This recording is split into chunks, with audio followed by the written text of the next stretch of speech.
और आइए सबसे पहले नजर डालते हैं पहली खबर पर। जी हां, केंद्रीय गृह मंत्री अमित शाह ने पश्चिम बंगाल दौरे के अंतिम दिन कोलकाता में पार्टी के नेताओं और कार्यकर्ताओं को जीत का मंत्र दिया। साथ ही राज्य की टीएमसी सरकार पर तुष्टीकरण की राजनीति करने का आरोप भी लगाया और घुसपैठ और भ्रष्टाचार के बढ़ते मामलों के लिए भी ममता बनर्जी की सरकार को जिम्मेदार ठहराया। पश्चिम बंगाल में अगले साल विधानसभा चुनाव होने वाले हैं और केंद्रीय गृह मंत्री और भाजपा के वरिष्ठ नेता अमित शाह पार्टी कार्यकर्ताओं में जोश भरने की तैयारी में जुट गए हैं। राज्य के 3 दिवसीय दौरे के आखिरी दिन गृह मंत्री ने अपना समय पार्टी कार्यकर्ताओं के लिए समर्पित किया। विधानसभा चुनाव से पहले चुनावी रणनीति तय करने के लिए गृह मंत्री ने पार्टी के सांसदों और विधायकों के साथ बैठक कर आगामी विधानसभा चुनाव में टीएमसी के खिलाफ लड़ने के लिए बीज मंत्र दिए। इसके बाद साइंस ऑडिटोरियम में पार्टी कार्यकर्ताओं के साथ बैठक कर जोश भरने का काम किया। पार्टी सूत्रों के अनुसार साइंस सिटी ऑडिटोरियम में बीजेपी कार्यकर्ताओं को संबोधित करते हुए उन्होंने कहा, इस बार दिल पे लिख लो, हमारी सरकार। अमित शाह की कोशिश हर हाल में पश्चिम बंगाल में कमल खिलाने की है और ये ऐसे ही नहीं है।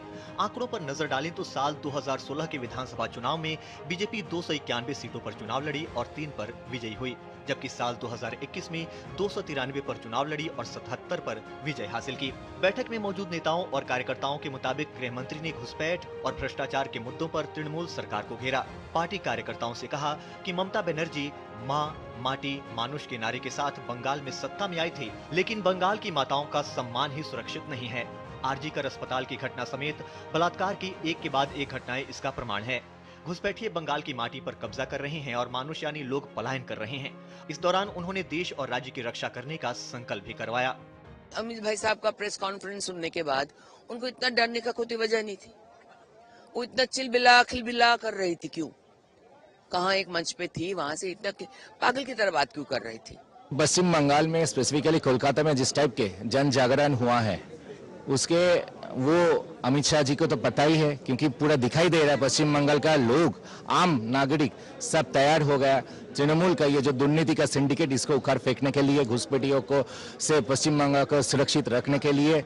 पार्टी कार्यकर्ताओं के अनुसार अमित शाह ने सीएम ममता बनर्जी के निर्वाचन क्षेत्र में जीतने का लक्ष्य रखकर आगे बढ़ने को कहा।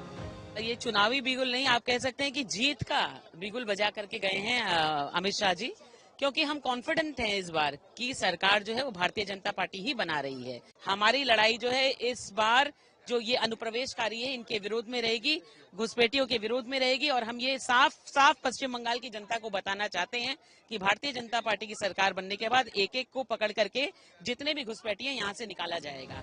अमित शाह मंगलवार को प्रेस कॉन्फ्रेंस कर कह चुके हैं कि बीजेपी बंगाल में विकास और गरीब कल्याण पर ध्यान देते हुए राज्य की विरासत को फिर से जिंदा करेगी। सौरभ दत्ता के साथ ब्यूरो रिपोर्ट, डीडी न्यूज।